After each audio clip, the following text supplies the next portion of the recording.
بسم اللہ الرحمن الرحیم۔ السلام علیکم ورحمۃ اللہ وبرکاتہ۔ آئیے جانتے ہیں کہ کیوں محرم کے مہینے کو یاد کیا جاتا ہے۔ صرف اسی لیے کیونکہ حسین رضی اللہ تعالی عنہ نے قربانی دی؟ نہیں، ہمیں کربلا کا منظر یہ بتاتا ہے کہ ظالم چاہے کتنا بھی طاقتور کیوں نہ ہو، آخرکار جیت ہمیشہ حق اور صبر کی ہوتی ہے۔ ایک ایسا واقعہ جو نہ صرف تاریخ میں درج ہے بلکہ ہر مومن کے دل میں زندہ ہے۔ آج ہم اس سرزمین کی بات کرنے جا رہے ہیں جہاں بھوک اور پیاس نے عقیدے کو نہیں توڑا، جہاں بچے بھی اسلام کی خاطر شہید ہوئے۔ ہاں، میں بات کر رہی ہوں کربلا کی، جہاں حسین رضی اللہ تعالی عنہ نے اپنے خون سے اسلام کو زندہ کر دیا۔ آئیے میرے ساتھ اس منظر کو محسوس کریں، اس درد کو سنیں جو آج بھی اشکوں کے ساتھ زندہ ہے۔ اللہ کے پیغمبر حضرت محمد صلی اللہ تعالی علیہ وسلم بار بار امام حسین کو بلند کر کے دنیا کو یہ بتاتے تھے کہ یہ حسین مجھ سے ہے اور میں اس حسین سے۔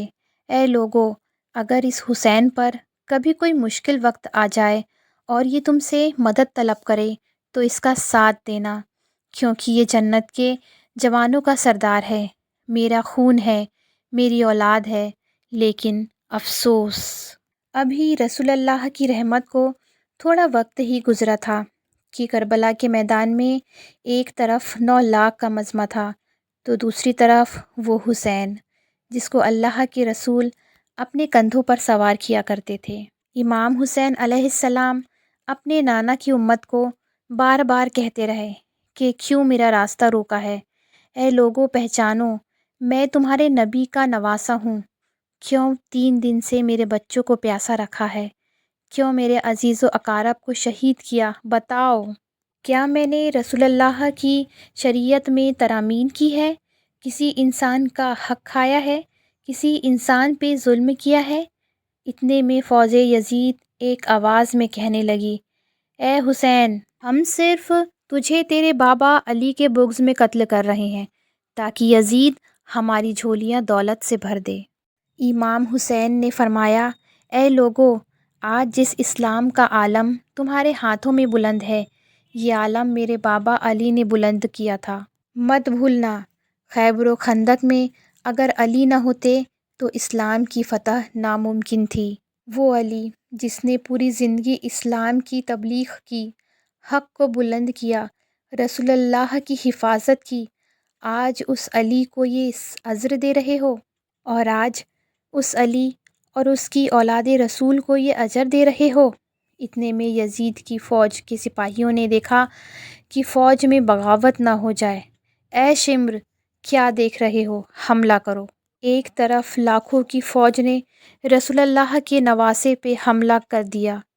امام علیہ السلام نے اللہ کا نام لیا، ذوالفقار کو معیار سے نکالا۔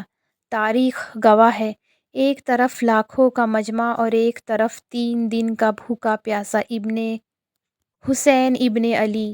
زمیں پہ اس طرح کی جنگ پہلے کبھی نہیں دیکھی تھی کہ ایک تنہا انسان لاکھوں کے مجموعے کو اس طرح سے فنار کر رہا ہے کہ فوج و اشقیا واپس پلٹ کر بھاگنے لگی۔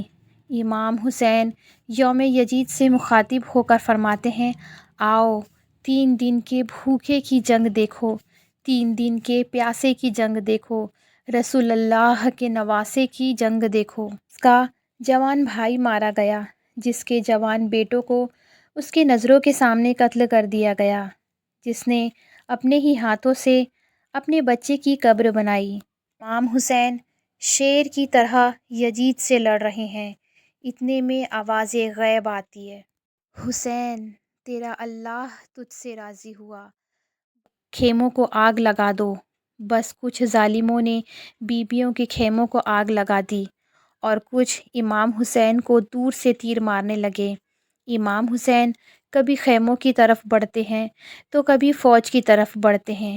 عمرو بن شاد اور شمر نے فوج کو 4 حصوں میں تبدیل کر دیا اور یہ کہا کہ کوئی بھی حسین کے قریب نہ جائے، جس کے پاس جو چیز ہے وہ دور سے ہی حسین کو مارے۔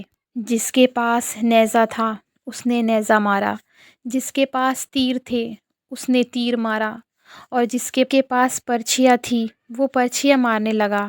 تاریخ نے لکھا جس کے پاس مارنے کے لیے کچھ بھی نہ تھا وہ کربلا کی گرم اینٹیں اٹھا کے امام حسین کی طرف پھینکتا رہا۔ امام حسین کا جسم مبارک پہ ہزاروں زخم لگتے رہے۔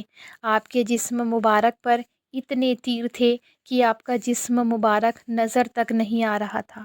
بس جیسے ہی نواسۂ رسول گھوڑے پر سے زمین پر گرے، فوج یزید جھومنے لگی، لیکن اتنے میں وہ گھوڑا جس پر آپ سواری کیا کرتے تھے وہ امام حسین کے چاروں طرف گھومنا شروع کر دیتا ہے تاکہ ان تیروں سے اپنے آقا حسین کو بچا لوں۔ وہ گھوڑا دوڑ ہی رہا تھا، اتنے میں عمر بن سعد نے کہا، لوگو رکو، میں نے اپنی آنکھوں سے دیکھا تھا اس گھوڑے پہ اللہ کے رسول سواری کرتے تھے، کہیں تیر اس گھوڑے کو نہ لگے، اور یوں تیروں کا چلنا بند ہو گیا تھا۔ افسوس ہے ان لوگوں پہ کہ اس گھوڑے کا احترام تو معلوم تھا، کندھوں پر سوار کر کے دنیا کو دکھایا کرتے تھے۔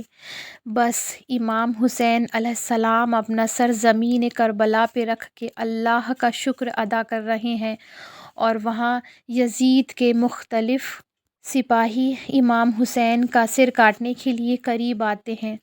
جو بھی قریب آ کے امام حسین کے سر کو دیکھے تو اسے امام حسین کے چہرے پر رسول اللہ کا چہرہ نظر آئے اور وہ چیخ کر دور چلا جائے۔ اتنے میں شمر کہنے لگا، یہ کام مجھ سے ہی ہونا ہے۔ جیسے ہی شمر نے خنجر امام حسین کے گلے پہ رکھا تو اس نے دیکھا امام حسین کے لب ہل رہے ہیں۔ اس نے سوچا، ہم نے امام حسین کا پورا خاندان قتل کر دیا، 3 دن تک حسین کے بچوں کو پیاسا رکھا، شاید ہمیں حسین دعا دے رہے ہیں۔ یہ سننے کے لیے کان قریب کیے تو کیا سنے، امام حسین علیہ السلام اللہ کے دربار پہ اللہ کی نعمتوں کا شکر ادا کر رہے ہیں کہ اے امتحان کے لیے تو نے اس حسین کو چنا۔ اتنے میں امام حسین نے آنکھیں کھولی اور شمر سے کہا، اے شمر، کیا تو نہیں جانتا کہ میں رسول اللہ کا نواسہ ہوں، جنت کا سردار ہوں اور حق پر ہوں، بے جرم ہوں؟ پھر بھی شمر نے کہا، ہاں مجھے معلوم ہے۔ پھر آپ نے فرمایا، تو پھر کیوں قتل کر رہے ہو؟ شمر نے کہا کہ شمر نے امام حسین کا گلا کاٹتا رہا اور فوج یزید مسلسل جھومتی رہی۔